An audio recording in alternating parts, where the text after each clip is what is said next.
Welcome, ladies and gentlemen. I want to appreciate you so much because of your great support. Why is it that these members of parliament from Mount Kenya region, elected under UDA party, and they are close ally of William Samoei Ruto, they are terrified about Raila Odinga and William Samoei Ruto dialogue? As this is not something that is secret, it is something that we are seeing. Ni kitu tunaona in between Rigathi Gachagua and William Samoei Ruto together with those members of parliament from Mount Kenya region. For example, Rigathi Gachagua has been always advocating that there is no dialogue in between William Ruto and Raila Odinga will occur with his watch. He will not accept. The only thing he said that was possible to be a conversation in between William Ruto and Raila Odinga was when Raila Odinga is going to retire from the politics of the Republic of Kenya. That is what Rigathi Gachagua said. When you look at Kimani Ichung'wah, he is so eloquent and vibrant. They don't want any kind of association of Raila Amolo Odinga with William Samoei Ruto. Kwa sababu gani? Wanajua kwamba wataachwa kwa mataa. What happened during the Jubilee government? When you look at Moses Kuria, now Moses Kuria has come out to explain it daily, and this is whatever Moses Kuria is saying through his Twitter handle. So you wait for us to vote for him. Now you have forced him to handshake, to achwe kwa mataa over my dead body. That is whatever Moses Kuria is saying. And that is why, when you look at this critical issue and crisis that is in Statehouse, is that William Ruto is willing to have a conversation with Raila Odinga. I'm telling you, William Ruto ni mtu anajua Raila Odinga na Raila Odinga anaelewa William Samoei Ruto. You know, those who are coming out to reject any kind of a dialogue in between William Ruto and Raila Odinga is like they are forgetting who is Raila Odinga and who is William Ruto. These people worked, they worked under ODM party during the election of 2007. So these people wanajuana kwa vilemba. So William Ruto is not denying to have a conversation with Raila Odinga. That is why his tweet said a very kind of bold, let me say, William Ruto, while going to Tanzania, William Ruto was willing. And in fact, this was the message of William Samoei Ruto. And when you read whatever William Ruto is saying, I want you to understand that this man in his heart is willing to have a conversation with Raila Odinga because he understands who is Raila Amolo Odinga. This is whatever William Ruto said before leaving to Tanzania.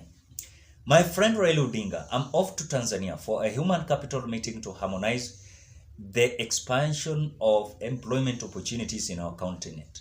I'm back tomorrow evening, and as you have always known, I'm available to meet one-on-one with you anytime at your convenience. William Samoei Ruto. So you must understand that in between William Ruto and Raila Odinga, there's no enmity there.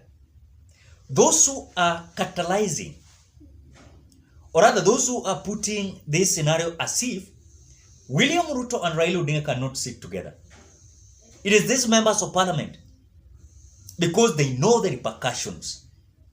Rigathi Gachagua has come many times to say that if they're going to allow Raila Amolo Odinga into their camp, Raila Odinga is likely to destroy their camp, the way he did in the camp of Uhuru Muigai Kenyatta. But again, something that these people do not understand, they like it or they don't like it. This man, Raila Amolo Odinga, William Ruto himself understands that this man cannot be underrated. You know, if you want to destabilize your government, underrate Raila Odinga while outside the government. That is what William Ruto has come out to understand, that this man is having supporters, and these supporters also have the strength. They have the strength. And so for that, he must also calm down. He must calm down.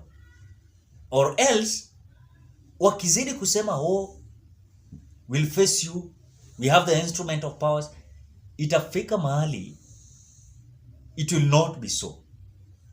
So these members of parliament, yenye wanajifanya kwanza wako close to William Ruto, akina Rigathi Gachagua deputy president, akina Kimani Ichung'wah, Ndindi Nyoro, akina Moses Kuria. And that is why I want to tell you a secret. Umewahi jiuliza mbona Kimani Ichung'wah, Moses Kuria, Ndindi Nyoro, Alice Wahome, and different other individuals are seriously hitting Uhuru Muigai Kenyatta? Have you ever asked yourself? Because they wanataka kuharibu maneno pale, they want to paint a bad picture that Uhuru Kenyatta is the one that is financing Raila Amolo Odinga. So they are working together. So the possibility there is Uhuru Kenyatta is a bad person and Raila Odinga is a bad person.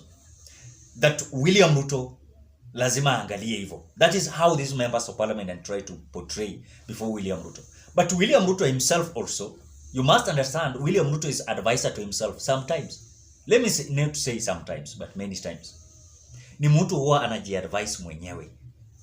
And he might come with solutions yenye kina Ichung'wah might regret, and they might face a very dangerous repercussions. And the consequences are wanaweza achwa kwa mataa. That is what Moses Kuria has said. So you wait for us to vote for him.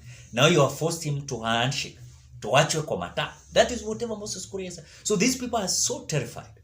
They are terrified. They don't want any kind of relationship in between William Ruto and Raila Odinga. In fact, ni furaha yao kwamba these people wazidi tu kuvurutana. As they are giving threats day in day out, waendelee kukua tu hivi. That is the scenario that is happening in between these members of parliament and William Ruto. They don't want any kind of conversation. Even when you look at the envoy that William Ruto always have during a kind of conversation with Raila Odinga or Azimio, have you ever seen Kimani Ichung'wah?